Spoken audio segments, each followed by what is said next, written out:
I think unang-una sa lahat, kung paano pinresent sa akin yung project was, at that point in my life, I was actually going back to Canada. I was there to take a rest and possibly to, start over. I thought maybe, I ran my course here and I just come to kind of accept the reality of, my career. And then Direk Edong had reached out to my manager about a role for me. And I was kind of waiting for a sign, and I thought, maybe this is God's way of telling me that you have to come back. You have to, show everybody that you're just as entitled to the dream as anybody else, no matter where you came from, no matter what you've gone through, no matter what you're struggling with on the inside or at home. The dream is for everybody. So parang we're all entitled to it. So that's why I said yes to the project. And Direk Edong made it super easy as well. Ako po, simple lang naman. Napakaganda po nung script, nung material. At yung director po natin, si Direk Eduardo Roy. Hindi sa pambabaw na napakaganda director po talaga nito. At tingin ko bago ito sa akin. Kaya madalas gusto ko na challenge. So, game at Dreamscape, best to. So, game tayo. Kasi, first time you to do BL projects? Si Kokoy and Alex? Ako po, bale mas nauna po ito kasi dun sa naunang pinalabas ko before. At ibang-iba po yung karakter ko. So Ako po siya kasi si Mando, ibang-ibang karakter to. Kumbaga, bago rin sa akin to kahit may mga nagagawa na akong roles or character before na LGBTQ related din ibang-iba rin po ito. So, alright. Ako naman, Nikki, siya kasi si Barry, Captain Ball siya ng varsity team. Pero ang twist niya is LGBT siya, fluid siya, and he's out. And saan ka makakita ng ganyan sa school mo or sa school ko nung high school pa ako, di ba? Parang it's breaking the stereotype na, di ba, pwede yung ganitong character, LGBTQ, and not even LGBTQ, parang even straight people can look up to this character and say, wow, that's really cool. So, actually, totoo siya I mean, totoo talaga siyang tao totoo siya. Hindi ako naman Alex mauna. Tingin ko po, si Alex is the first time ko rin po makatrabaho. At hindi mahirap maging kaibigan at makatrabaho si Alex kasi mafe-feel mo na open naman siya sa'yo bilang aktor at bilang tao. At tingin ko na-appreciate yung kasi bibihira din sa amin sa industry yung sobrang magiging open sa'yo. Hindi lang sa pagiging aktor, sa personal na buhay, nakapag-share siya sa akin agad ng mga ilang bagay na tingin ko hindi niya naman sasabihin to kung hindi siya nakitiwala sa akin. So, yun po. Ako naman, I think I agree with Kokoy in the sense that, and I agree with you, it definitely takes two to tango. And I would not be able to give complete abandon in a situation unless I knew that unless I trusted yung ka-eksena ko. And just a little bit of a throwback, the first day we had a fitting, si Barbie lang kilala ko dun At that point, not even super close. So I was having a very big anxiety attack because ang liit nung room pero andun yung buong set. So si Direk lang kilala ko si Barbie. So I approached Kokoy and then off the bat, I told him everything that I was nervous about. Of course, he's a straight actor and this is a very honest role for me. Super accommodating siya. So, to the point where I didn't feel any awkwardness, any ilangan. I think we were really able to do our work na, alam mo yun, parang walang halong kaba or anything. Well, yun, dahil nga sa, di ba, hindi pa ganun kasagsagan ng BL sa Pilipinas dahil that time, bago namin naumpisahan ang Mando, parang nag-uumpisa pa lang din yung BL sa Thai, which is the Together. So parang sa atin, parang ang coin pa lang or ang term pa lang is matatawag imbis na BL is a gay film Parang doon pa lang siya nagfo-fall sa category niyon. Kaya noon parang gusto kong magkaroon ng very sweet and hindi ganun kalaking issue ang pagiging iba or pagiging bakla or pagiging tomboy ng isang character sa lipunan. Tapos kung na-achieve mo naman yung sweet na yun, in fairness to you. Oo nga. So salamat. So ayun, parang wala pang ganong kumbaga in a way magiging peg doon sa Pilipino mga BL kasi nga ayun, unfortunately lang na nahinto dahil sa pandemic. So nag-base lang ako sa mga karanasan ng mga kaibigan at sa mga kwento ng mga kaibigan kung paano ang una nilang paglantad bilang isang bakla at kung paano sila nahirapan at paano ang mga problema at ano ang mga consequences doon sa pag-out nila. So parang ginawa ko lang siya, what if may ganitong character na trying to come out, and then sa pag-come out niya, marami siyang maling decisions na nagawa. So doon nag-start yung kwento. Confusion about my sexuality. For a very, very short time before I entered showbiz, there's confusion. The reality of it is, I mean, I am fluid. I mean, in the Philippines, I think it's bakla or straight. But I think that what this film aims to penetrate is the idea that hindi lang black or white ang sexuality, kundi sobrang daming kulay. Maybe one person is, is more afraid of, maybe a girl is more afraid of men, so she's inclined to be with women kasi sa buhay niya natakot siya sa lalaki. Maybe may ganung part ng sexuality niya. With me, I find myself to be fluid. I flow in between, right? The only confusion, to answer your question, that I actually ran into was I had several conversations with Cornerstone, my management, about maybe I should just come out because I'm not hiding. Hindi naman kasi ako nagtatago sa mga kaibigan ko outside of showbiz. Sa totoo lang, sa fans lang naman talaga ako nagtatago because alam mo yun, sa Philippines, may stigma pa. They always tell you like, pag nag-out ka, tapos ng career mo, pag nag-out ka, wala ka nang makuha project, mata-typecast ka as Becky role. And the real confusion really came when, my management and my father were telling me, not to. Siyempre, para protektan ako. Pero, the road to hell is paved with good intentions. And I think in trying to protect me, maraming naging mas malala na issue yung pinagdaanan ko sa buhay ko. So, to wrap it up, I think the most clear moment I've ever had in my life in my sexuality was getting outed. Because now, it's no longer about protecting this image na ginawa ko sa showbiz. It's about showing everybody exactly what I can do as an actor and the kinds of stories that I can tell without being hindered. Yeah, and it opens so many new doors for the people that follow me to feel like they're not alone. I think that's the most important thing as well. But yeah, it definitely opened more new doors. I mean, I met Direk Edong. I'm doing this project with Dreamscape that I'm so thankful for. And yeah.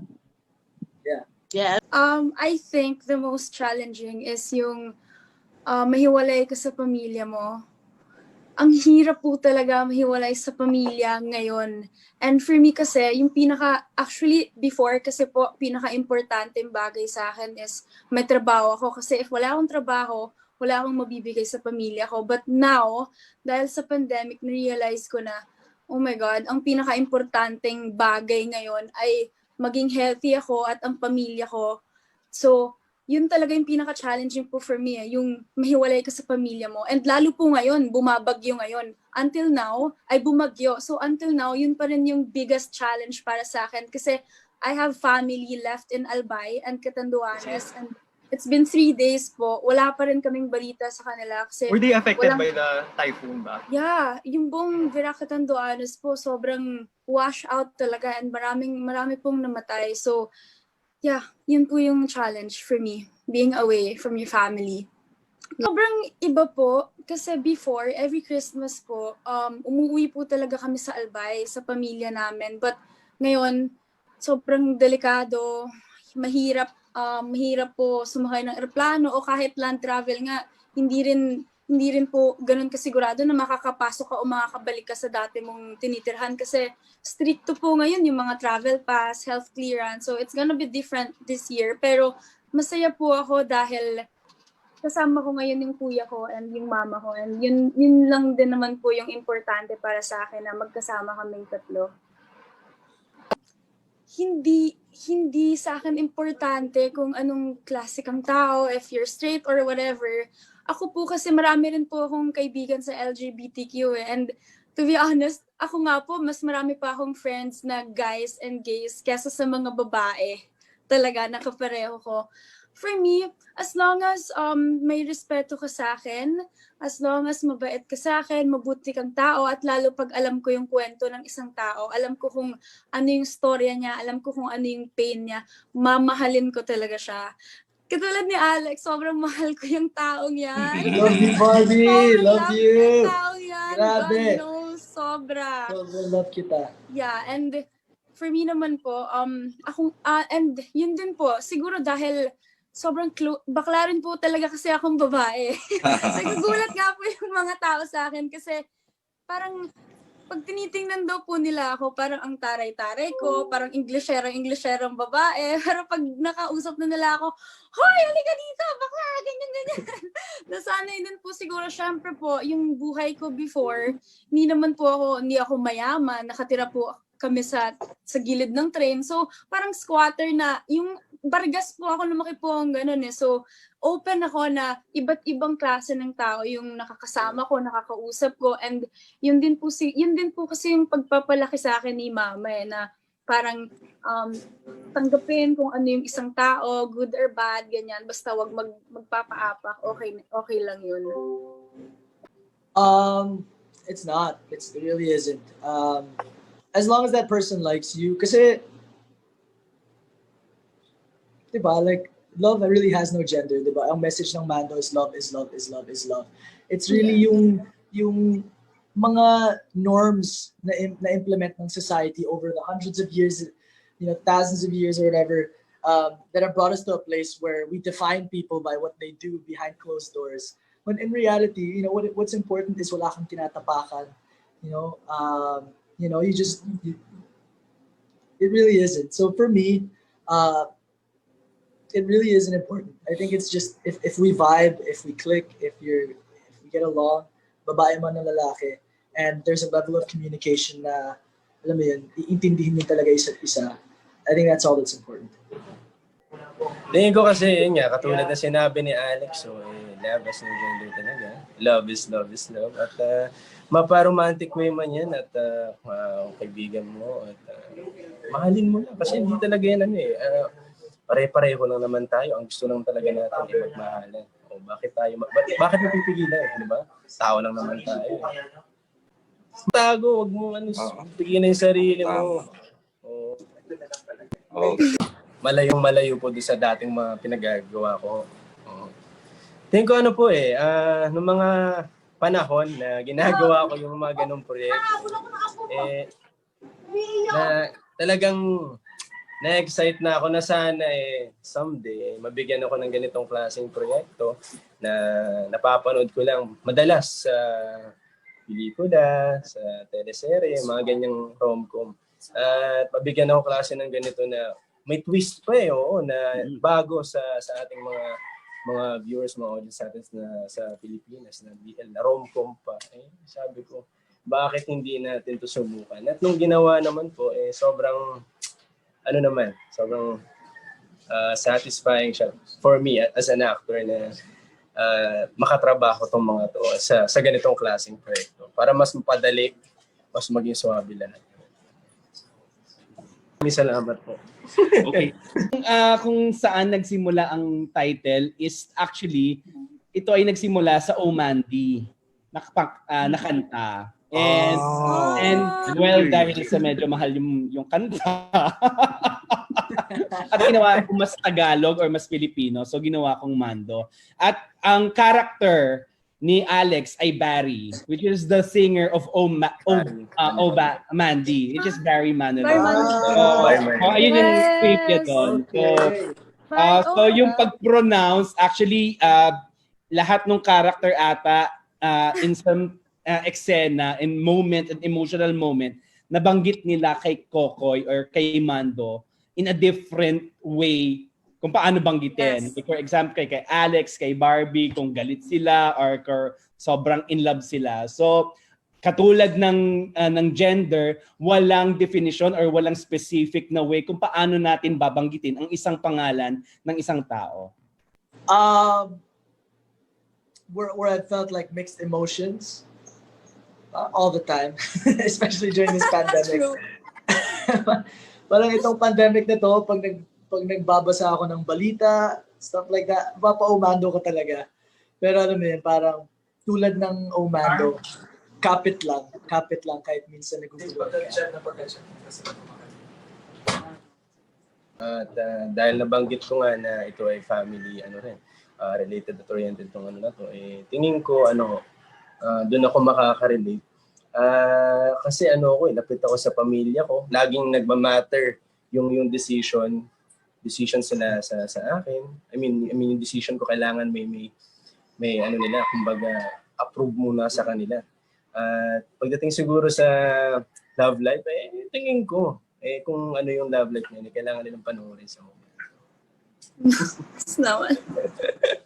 Baka Mando moment ko was nung 2018. Kasi to be honest, 2018. Kasi to be honest po, yun po talaga yung time na syempre bata pa ako, pag na in love, sobra-sobra. So, yung boyfriend ko ng time na yun, parang sa kanya ko talaga na-experience yung Mando! Yung Mando moment na one moment, sobrang in love. Gigil na gigil na Mando. Oo Next, Iba rin yung ano pagkasabi niya ng Mando ngayon Mando! Di ba? Ganun. Magigil naman. Hindi naman, pero yung parang sabi kasi mixed, diba? So parang dun naghalo-halo. And nung time na yun, Mando talaga kasi yung nag-fail yung love life, but doon nag-start yung career ko, doon nag-start yung araw-gabi ng 2018. But yung family ko rin, medyo magulo. So, yun, Mando talaga. Magulo. But ganun, I think ganun naman talaga ang buhay.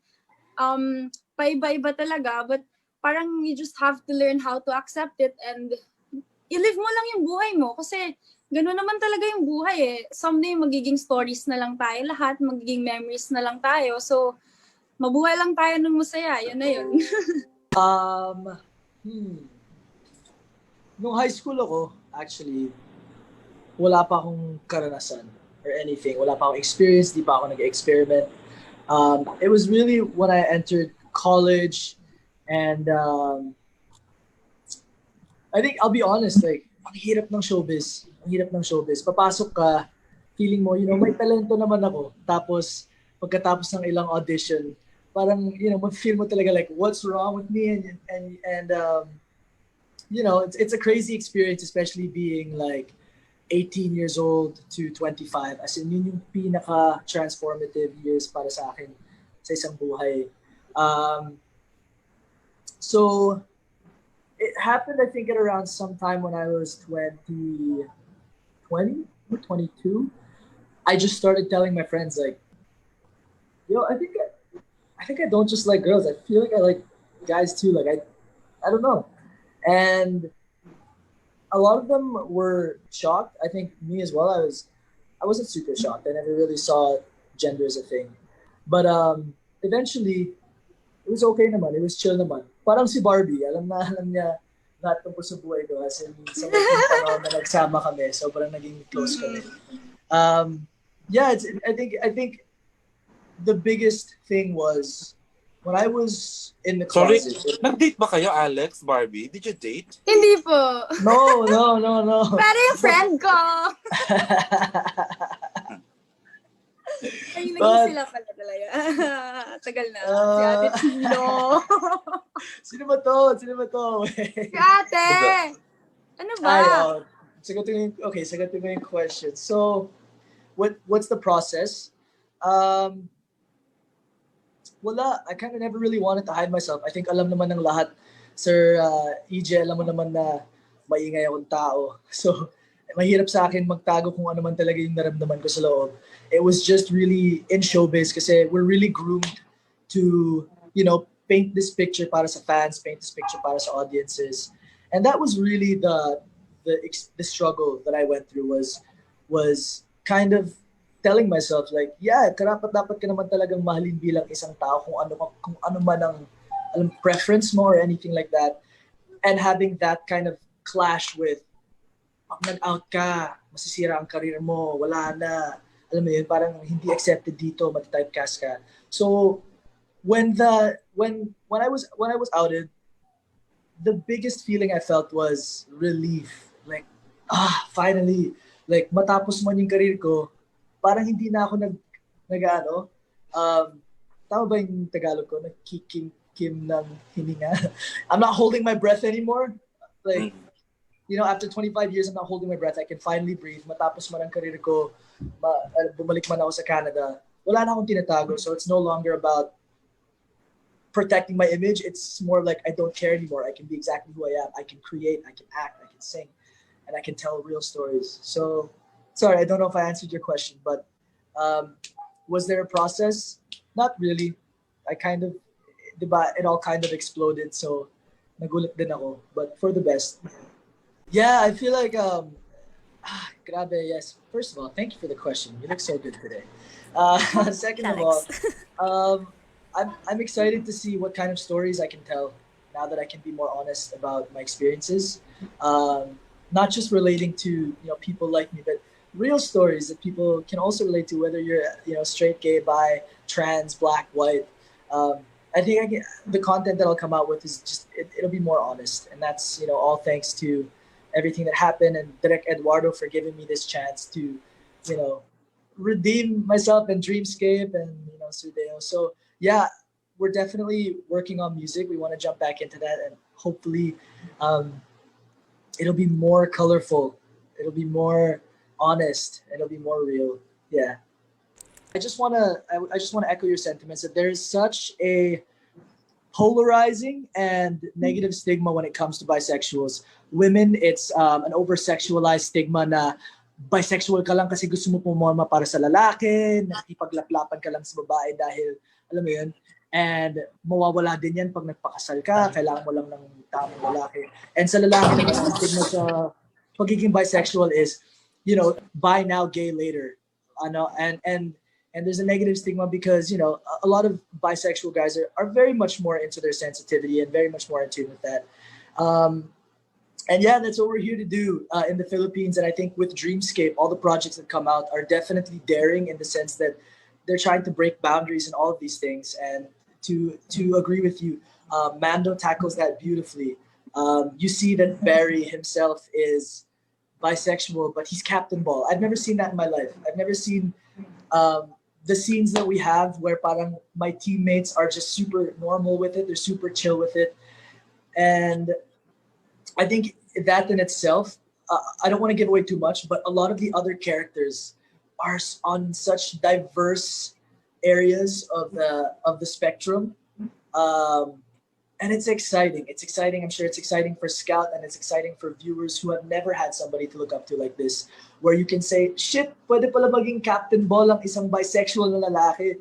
Pwede, kasi it's not about who you sleep with. It's about what you can bring to the table. It's about what you can offer and what talent that you possess. And I think Mando is a beautiful representation that love is a rainbow. It is a rainbow whether you are straight, gay, bi, have one leg, one eye.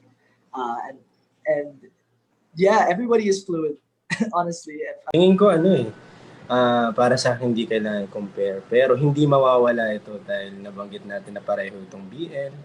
Oo, at ako ito tapos iba yung kasama ko ngayon. Pero for me, tingin ko ibang-iba naman I mean, ako personally, iba yung ginampanan ko dito. At tingin ko imbes na ma-compare, siguro i-appreciate na lang natin yung mga ganitong klaseng pero ready naman, wala namang masama Ramdam ko bro si Elijah sa natin. sa love team bro, natin, ramdam ko siya dito sa background. Laging may fans na naghahanap sa kanya. That's May ano ka thank ba? you po. sa lahat po ng binanggit nyo, talagang mga iniidol ko talaga yan. So kung mapagbibigyan man, wala naman ho akong specific na tinatahak kung mapagbigyan na parang katulad kay ganito. Pwede kung may sarili akong ibang-iba rin naman. Bakit yun? Kahit kanina. I think, to dissect the situation, syempre kailangan natin mag-take ng extreme ownership sa lahat ng mga bagay ng mga buhay natin. In terms of clarification, wala na akong gustong i-clarify kasi nasabi, I think nakailang interview na ako and I think kami din ni Tony, alam namin na kahit yung sabihin namin, people will really talk and the issue won't die because it's on the internet. to answer the question, if we can dissect it, alam ko naman na pag nag-project kami ni Tony, maraming manonood, maraming papatok siya because of the issue. So if the script is really good, if the script is fantastic, why not? Why not? Alam naman natin na Game Boy is isa sa pinakamalakas na BL dito sa Pilipinas. Actually, I think the from the fan responses alone from people sa personal Facebook ko, sobrang sinundan nila yung story, sobrang pumotok yung story. And kahit nauna kami mag-shooting, grabe na yung naging expectations ng project namin dahil sa Game Boys. So, yeah, I understand where it's coming from kasi you put two amazing actors together. I've seen Elijah in his indie film, and I've seen Kokoy, and I've worked with Kokoy. So you put two of these exceptional actors together, and you're gonna get and a great story, and you're gonna get a really big fan base. Pinoy na Pinoy, yun yung gusto kong defining word kasi BL siya pero hindi parang BL na mapapanood mo sa ibang bansa. Parang kinuha ni Direk Edong yung BL na word at ginawa niyang very Filipino na may sense of laughing even when times na gusto mong umiyak, may times na gusto mong tumawa, na nagsasabay pa yun, saan ka pa makakahanap ng ganong emotion, and I think Direk Edong really brings that out. So yeah, to answer the question, I don't manage it, I understand where it's coming from, and I just hope na paratag naman ako sa chemistry namin ni Kokoy. So I'm just excited for everyone. Oo naman. Totoo ba? Bisexual rin. Pinag-usapan namin to ni Yes. Direk Edong before na nasa lock-in kami. Parang sabi ko, Direk, gawa rin kaya. Ako talaga nag-desisyon di ba? Direk, sabi ko, Direk, gawa din kaya tayo ng ng ganito rin. Pero Ikaw dalawang... na nga nag-cast din eh. Oo, ako na rin nag-cast. Sabi ko, Direk, pwede to si Sue, no? Si Sue, tapos si Loisa, pwede rin. Super yes. As in, gustong-gusto ko talaga. Waiting na lang po para sa offer. Fine lahat. Pero marinig, yes. Okay, I think wala naman masyamang ma-type ka sa ganitong klaseng mga roles. Tingin ko kasi itong mga karakter na to representation to ng mga totoong tao. Opo. So tingin ko kung na-type ka sa ganitong klaseng role, baka may something sa'yo na baka pwedeng magaling ka, pwedeng pasok sa yung role. So for me, yun pa lang satisfied na ako. At saka tingin ko yung pag-arte talaga sa akin is ibang-iba. Iba yung pakiramdam ko pag iba yung character na ginagampanan ko kasi yun feeling ko nga talagang ibang tao. At sana lang nabibigyan ko ng hustisya palagi yung mga ginagawa kong proyekto, mga ginagampanan ko. Yun. Alam nyo naman po, bago po pumasok naman itong mga proyekto na ginagawa ko ngayon, sobrang nilook forward ko na itong Mando noon pa na mapanood at matapos na natin para mapanood na ng mga maraming Pilipino. Maraming salamat po sa ating mga kaibigan na sumama sa atin ngayon at nagtanong ng mga sobrang interesting talaga ng mga... Talino, no? Ang ganda ng mga iba Oo, na ako mismo. Tingin ko hindi. Nanonood lang ako, so pag ako tinatanong, nagugulat ako kasi yung mga answers na narinig ko from Alex and Barbie, kila Direk Edong na kumbaga na nadadagdagan na naman yung mga kaalaman ko tungkol sa mga ganitong klaseng issues or mga talagang Barbie flag ka ni ko. Ayun, opo. Maraming salamat po sa lahat ng mga sumama ngayon at ayun, iiwan ko po muna kayo saglit pero kita rin tayo bukas. So. Oh my gosh, yes. This movie, dun pa lang sa mga napapanood naming playback kasi wala pa kami napapanood na actual scenes scripting, the set, the actors, the actress, pwede. Definitely. I think nauna kami mag-taping actually ng Mando. I think what happened was, during the quarantine, tsaka sumunod lahat ng BL series, kaya mapapansin mo na halos lahat ng BL series na lumabas ay on Zoom. Kami lang yung simula hanggang dulo, it's in person. In terms of getting advice from Tony, actually, I really just put my trust in Direct and Kokoy and Barbie for this role. Yeah, moment to moment. I think as a person, I feel like I don't really need to study the BL just because I have experiences with BL in my life. So I think it was just really being honest with myself and trusting Kokoy in those moments to take my, how vulnerable those scenes were and go with it and really do what he does best, which is completely blow us all away with his performance.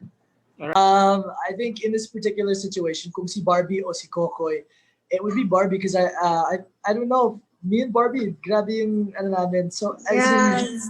in, ibang klase. I feel like saglit lang tayo nagkakilala this close, but grabe talaga yung pagmamahal ko sa'yo. Love you, love but- you. I love you, Barbs. But in terms of a boy or a girl, tsaka I'll just say Barbie and Kokoy are both gorgeous humans. So, in terms of a girl or a boy, my outlook on love is like this. The soul, it has no gender. So kung ano yung bumabalot dun sa soul, kung babae man o lalaki, mamahalin ko yun. Basta maramdaman ko sa sarili ko na naiintindihan ako, mahal ako, nakipag-communicate sa akin. I think one of the things that I have struggled with dating women is because we live in a society where normal makipag-date sa opposite gender and not normal makipag-date or demonized makipag-date or kinahihiya makipag-date sa same gender. The stereotypes of watching two men date each other, sagwa, ganong words ang binabato, sagwa, katire, stuff like that. And I think the hard thing is when you're fluid and you're dating, may dinedate kang female, mahirap yung communication, especially if yung female is hindi siya ganun ka-aware about LGBTQ, about fluidity. Minsan magagamit talaga sa away ang sexuality. I-weaponize ang sexuality mo bilang parang kaya ba ganun kasi hindi ka talaga bahay kasi ganun ka, or kaya ba ganun kasi bakla ka talaga. So those are the struggles, I guess, and when it comes to guys, it's easier because alam mo yun, parang walang tanong-tanong kasi sila din alam nila yung parang it's hard to be accepted as a bi guy with the opposite gender, which is what I've noticed in the Philippines. But to answer your question, if I was to wake up one morning and I was going to look at my husband or wife, I really can't say because I think it's just a matter of do they respect me? Do they love me? Do they understand lahat ng pinanggalingan ko, lahat ng kinahihiya ko sa buhay ko, lahat ng fears ko? And if all the answers there are yes, then babae man o lalaki, I would be blessed and honored to wake up. Alam mo, I think if babae ang mapangasawa ko, sobrang magiging cute yung mga anak ko. Pero if lalaki yung mapangasawa ko, I think the most beautiful thing about being in the LGBTQ community is there are so many kids that have been passed off to adoption centers and who are without moms and dads, who have lost their parents or who have had heterosexual, irresponsible parents. And there are so many non-hetero couples who are so excited to nurture the life of somebody, and it doesn't matter kung hindi mo lahi or kung hindi mo gene. So, kung babae mapangasawa ko, I'm gonna have like a showbiz child. If lalaki mapangasawa ko, magiging swerte yung magiging anak namin. Purihin mo ako. Ha? Purihin mo ako. Purihin talaga kita. Ito na yung time mo. Hindi, pero for me po kasi, ang pinaka-sexy sa isang tao for me is yung personality talaga ng tao na yun din yung nakikita ko kay Alex talaga. Totoo to, Alex, walang halong bola to. Si Alex kasi, kilala ko na po siya matagal na. Pero naging super close po talaga kami sa Mando. And siya yung klase na tao na hindi siya natatakot kung ano yung sasabihin ng ibang tao tungkol sa kanya. Gagawin niya lang kung ano yung gusto niya, basta wala siyang inaapakang tao, wala siyang ibang taong nasasaktan. And napakabuti niyang kaibigan, napakabuti niyang anak, mabuti siyang tao. And ang pinakagusto ko sa kanya, kahit hindi kayo close, wala siyang pakialam if iparamdam niya sa'yo kung ano yung totoong pagkatao niya, kung ano yung yung kaluluwa niya, mararamdaman mo talaga. Wala siyang pakialam if sabihin mo na ganito siya, ganyan siya, basta siya, parang ako to si Alex, ganito ako, tanggapin mo ako hindi, ako to. So, yun. Yun yung sexy kay Alex for me. Mhm. How about kay Kokoy? Yes! I got you, Barbie, how Pam. about si Kokoy? I think, Kokoy, gusto ko yung personality ni Kokoy, pero para maiba, sexy for me, si Kokoy, yung pagiging gentleman niya na tao. Si Kokoy po kasi, siya yung tao na kahit artista ka, Barbs, pwede mong siraan sa si Kokoy prod ha, ka. wala na siya dito Okay, ha. sige po. Si Kokoy, hindi talaga siya sexy. Hindi po. So, si Kokoy po kasi, ang sexy siya for me kasi siya yung tao na sa prod ka, artista ka, lead ka, extra ka, or talent ka, ititreat ka niya pantay. Walang boss, walang pinakamababang ano. So, yun yung gusto ko about Kokoy. Okay. Let's be real. I mean, I'll get to the personality, but as Barbie, she already is sexy, and at the same time she's sexy, but she's wholesome at the same time. It's like, alam mo yun, parang when you talk to her, she's very down to earth, and it's like saglit lang kami naging friends, pero alam mo yun, parang gusto ko pang maghanap ng panahon para mas makilala siya. Just because like yung pinagsamahan namin was so good during Mando. And I think aside from being beautiful and the most sexy part about her is really just how down to earth she is. And alam mo yun, parang at first I was worried because when I first met her, I thought like, oh shit, like showbiz actress and stuff like that. But from the very moment na nagsama kami sa dressing room, it was in QC pa, tapos second floor, we're bonding. Super down to earth, like the kind of person you could just like chill with. I don't know, you guys are just like watching TV, watching movies. Hindi siya high maintenance na tao. And at the same time, parang, when you're that beautiful and you're that successful, there are people that are going to try and bring you down. And she's just above it. She maintains this level of chill. And she's just super chill to be with. And yeah, she just made me feel super accepted, super welcome. And I think for me, like the sexiest thing about a woman, because it's easy to feel accepted with a guy. Because madali naman yun, di ba? Like, for me, if you're dating someone who's fluid, madali acceptance. But to find a woman who has that level of awareness sa sarili niya, na naiintindihan niya, for me, that's just like off the chart sexy. And for Kokoy naman, he is a really handsome guy. Hindi na ako nahirapan sa mga eksena namin because he's really good looking. But the most attractive thing about Kokoy is when I see him, how he takes care of his girlfriend. I think kasi dumadalaw sa set and tulad ng sinabi ni Barbie, sobrang gentleman siya, super attentive, super maalaga. God, I was so nervous. Because I feel like when people are watching the film, I know this is just my irrational fear, but when they're watching the film and it's a LGBT role and you're an LGBT actor, parang maramdaman mo na parang shit, true to life na ako. So when they judge the character, they're gonna be judging me. And I was so worried for Kokoy kasi alam mo yun, parang before you go into the set, parang you're thinking about all of the my weakness is I tend to self-sabotage. And I think of all the worst things people can say about me, all the worst reservations they would have about me. And when we got to the kissing scene, all of those fears went away. Kokoy was down for it. He's professional. And yeah, super naging madali yung trabaho. It was good. Thank you for the question because it's something that I do feel, but at the same time, I know what happened in my life. I know what I did. I know the scandals that I've been involved in. I'm very well aware of that.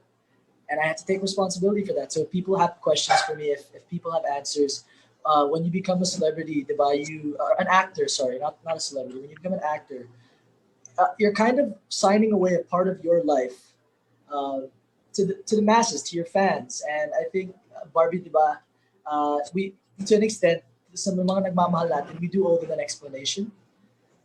Even the ones that don't love us. So I'm excited for Mando to come up kasi finally, mapapanood ako sa isang lead role kung saan makikita niyo talaga yung craft ko.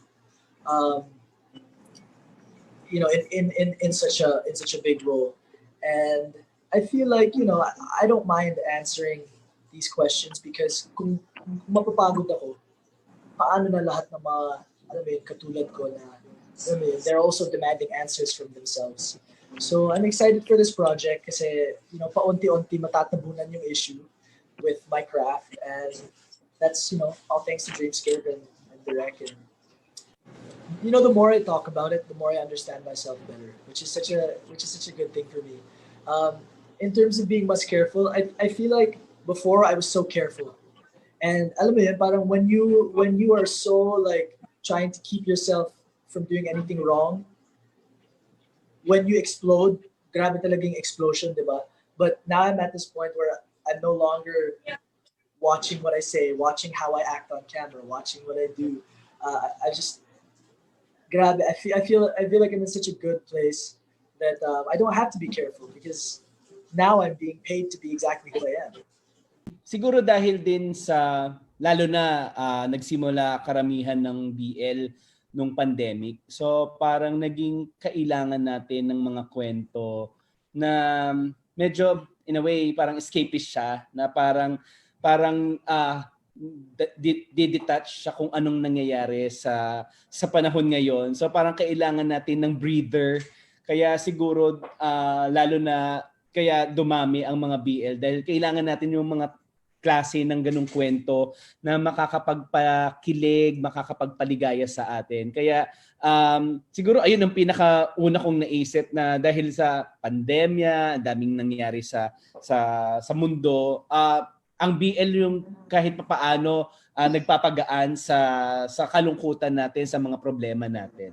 Hindi lang siya fun. Parang ito ay sana isang paang pumasok sa pintuan na unti-unting pumasok na yung mga ganitong klaseng kwento para unti-unting maging normal. Hindi siya yung parang another category ang BL. Parang dapat katulad ng Dreamscape, 'di ba?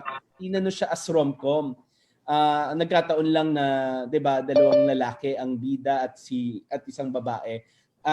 Hindi mo siya ito basta tungkol sa mga bakla, BL ang tawag. So sana ngayon siguro baby steps nga na tinatawag, 'di ba, na sa susunod, 'di ba, ilagay na natin siya sa kategoryang rom-com kasama ng mga ibang straight na kwento ng pag-iibigan ng mga lalaki at babae. Maraming pong salamat sa pag-support ninyo, sa pag-unlock ninyo sa MediaCon. Ini-invite ko po kayo manood ng Mando, iWant TFC series tuwing Thursday 9 p.m.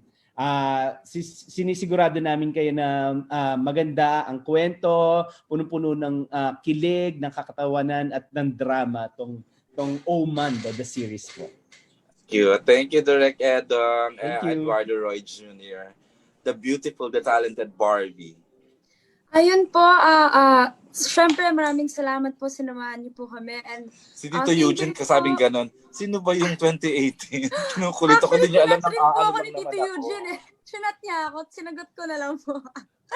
Ayun po, maraming salamat po sa inyo na sinamahan niyo po kami. And syempre, thank you rin po sa lahat ng nakikitweet sa amin sa Twitter. Nag-trending daw po tayo eh, number 9. Wow. Yeah, trend tayo. Yun, so iniimbitahan ko po kayong panoorin at suportahan ang Mando. Syempre, directed by Direct Eduardo Roy Jr. po ito.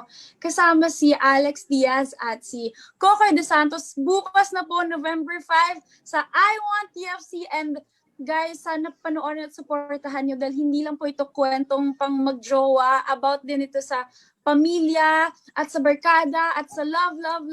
So guys, panoorin nyo. Thank you. Thank you. At sa mga fans mo, Barbie, na nagpapatrend ng Yes, we are thank you trending sa right inyo. now. Thank you Thank you sa mga fans ni Barbie. Mando, Oo. MediaCon. Salamat sa inyong lahat. And a great actor. I've known him, 5-6 years ago?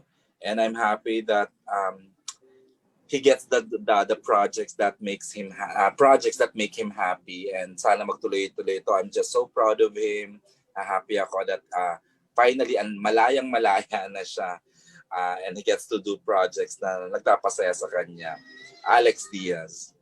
Hello, thank you, Sir EJ. Thank you so much. Grabe, ang tagal din ng pinagsamahan natin, no? Sa over the I know. years. Grabe. So, yeah, I just want to invite all of you, all over the world, wherever you are, to watch Mando. It's a beautiful story of not just Mando and how he discovers himself. It's a story about family, which is a very Filipino value. Loving your own, loving everybody, and a love that has no gender. A love that is a feeling that, when expressed, it's a feeling. And so, samahan niyo kami bukas 9 p.m. to watch the very first episode of Mando.